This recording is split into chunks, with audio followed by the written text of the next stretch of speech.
भारतीय बाज़ारों में जो ये तेज़ी की रौनक थी वो अब ख़त्म होते हुए ही दिखाई दी है। यहाँ पे आप देखोगे तो सभी चीज़ें भारतीय बाज़ारों के नेगेटिव पक्ष में ही गई है। सबसे पहले एफआईआईज़ की बात करें तो वहाँ से जो गिरावट देखने को मिली है वही सबसे बड़ा कारण रहा है भारतीय बाज़ारों में गिरावट के पीछे। आपने देखा कि लग रहा था कि जो अमेरिकी जो चुनाव हुए थे उस दिन भी आपने देखा होगा कि लग यही रहा था कि एफआईआईज़ बाइंग करते हुए नजर आएंगे, लेकिन पूरा का पूरा इसका उल्टा ही होता हुआ दिखाई दिया।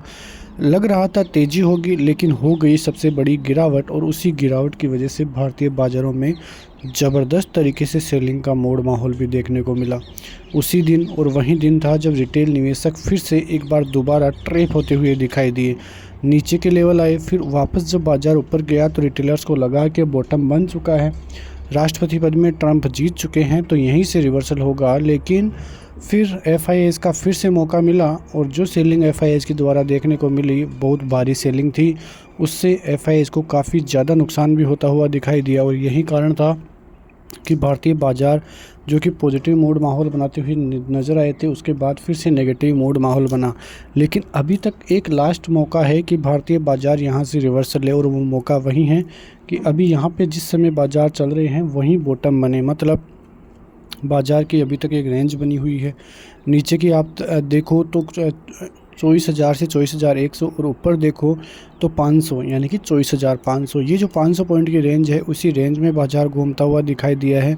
अब यदि बाज़ार इस रेंज को नीचे नहीं तोड़े और कुछ दिन यहीं ठहरे और बॉटम बना के ऊपर जाए, तब फिर ऐसा लगे कि भारतीय बाज़ारों में रिवर्सल देखने को मिल सकता है, वरना फिर भारतीय बाज़ारों की तरफ से एक बहुत बड़ी सेलिंग फिर से देखने को मिल सकती है। यानी कि ये महीना भारतीय बाज़ारों के लिए काफ़ी इम्पोर्टेंट रहने वाला है, क्योंकि 12 तारीख को भारतीय बाज़ारों में इन्फ्लेशन के आंकड़े आएंगे, 13 तारीख को अमेरिकी बाज़ारों के इन्फ्लेशन के आंकड़े हैं। उसके बाद आप देखोगे तो फिर 20 तारीख की छुट्टी है और महाराष्ट्र में चुनाव होने हैं, तो यदि वहाँ से कुछ नेगेटिव रहता है तो फिर दिक्कतें बनती हुई दिखाई देगी। इन्फ्लेशन के आंकड़े ख़राब आते हैं तो फिर दिक्कतें बनती हुई दिखाई देगी। तो ये आंकड़े और इस महीने को ऐसा ट्रिगर नहीं है जिसकी वजह से भारतीय बाज़ारों में कोई बड़ी रैली देखने को मिले। तो कुल मिला के देखें तो अभी तक भारतीय बाज़ारों के लिए जो पॉजिटिव चीज़ें निकल कर सामने आ रही थी, और पिछले 16 महीने थे वहाँ से कोई भी रिवर्सल के संकेत आते हुए दिखाई नहीं दे रहे थे, और यही कारण था कि भारतीय बाज़ारों में ज़बरदस्त गिरावट का मूड माहौल अब जो है देखने को मिल रहा है। अब जाके लग रहा है कि एक बड़ा करेक्शन भारतीय बाज़ारों में देखने को मिल सकता है। इतने दिनों की जो भी तेज़ी थी वो अब धीरे धीरे गायब होती हुई दिखाई दे रही है। सबसे ज़्यादा झटका लगा है रिटेल निवेशकों को, क्योंकि रिटेल निवेशकों को जो भी प्रॉफिट साल 1.5 साल में देखने को मिला है वो सारा का सारा नुकसान केवल 2 महीने में ही जिनको झेलना पड़ा है।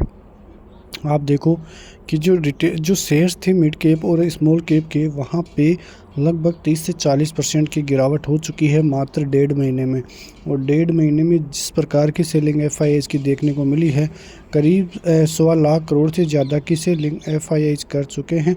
और इसी प्रकार से नवंबर का महीना भी जाता हुआ दिखाई दिया है। अक्टूबर का महीना जैसे जा रहा था वैसे ही नवंबर का महीना भी जाता हुआ दिखाई दिया है, और इस महीने में भी लगातार 3 से 4 हज़ार करोड़ डेली की सेलिंग ही एफआईआईज़ की तरफ से देखने को मिल रही है, और वही ट्रिगर भारतीय बाज़ारों के लिए काफ़ी नुकसानदायक भी साबित हुआ है। अब पता नहीं कब बाइंग आती हुई दिखाई देगी, लेकिन कुल मिला के देखें तो जो सेलिंग का आंकड़ा है वो लगातार बढ़ता ही दिखाई दे रहा है, और इसी प्रकार से बाज़ार रहा तो फिर आने वाले दिनों में भी काफ़ी बड़ा संकट भारतीय बाज़ारों के लिए झेलना पड़ सकता है। तो ये तो पिछली बातें थी, लेकिन अब ये नवंबर का महीना कितना सही रहेगा या कितना गलत होगा ये देखने वाली बात रहेगी, क्योंकि यदि ऐसे ही आंकड़े एफआईआईज़ की तरफ से आए तो फिर दिक्कतें भारतीय बाज़ारों में बढ़ेगी।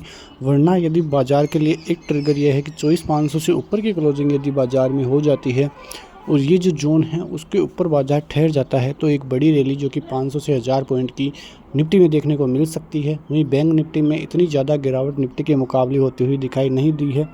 इसके पीछे का सबसे बड़ा रीज़न है Q2 के आंकड़े। जिस प्रकार से आपने देखा कि जो Q2 के आंकड़े थे वो काफ़ी नेगेटिव इस बार आते हुए दिखाई दिए, तो उसी वजह से भारतीय बाज़ारों में सबसे बड़ा झटका भी लगता हुआ दिखाई दिया। लेकिन बैंकिंग स्टॉक ही जो है बचते हुए दिखाई दिए हैं, वहाँ पे Q2 के नतीजे काफ़ी अच्छे आते हुए दिखाई दिए हैं। इंडसइंड बैंक और जो कोटक महिंद्रा है उसके नतीजों के अलावा और सभी बैंक्स में काफ़ी ज़बरदस्त रैली का मूड माहौल भी देखने को मिला है, क्योंकि नतीजे काफ़ी अच्छे देखने को मिले हैं और साथ ही जो वैल्यूएशंस है वो भी काफ़ी अच्छे थे। जब रैली हो रही थी अदर बाज़ार में, अदर शेयरों में, वहाँ पर बैंकिंग स्टॉक्स में इतनी ज़्यादा रैली देखने को नहीं मिली, इसी वजह से वहाँ के वैल्यूएशंस काफ़ी अच्छे थे। उसके अलावा वैल्यूएशंस थे आईटी स्टॉक के, आईटी स्टॉक्स के वैल्यूएशन भी काफ़ी अच्छे थे और मेटल्स के।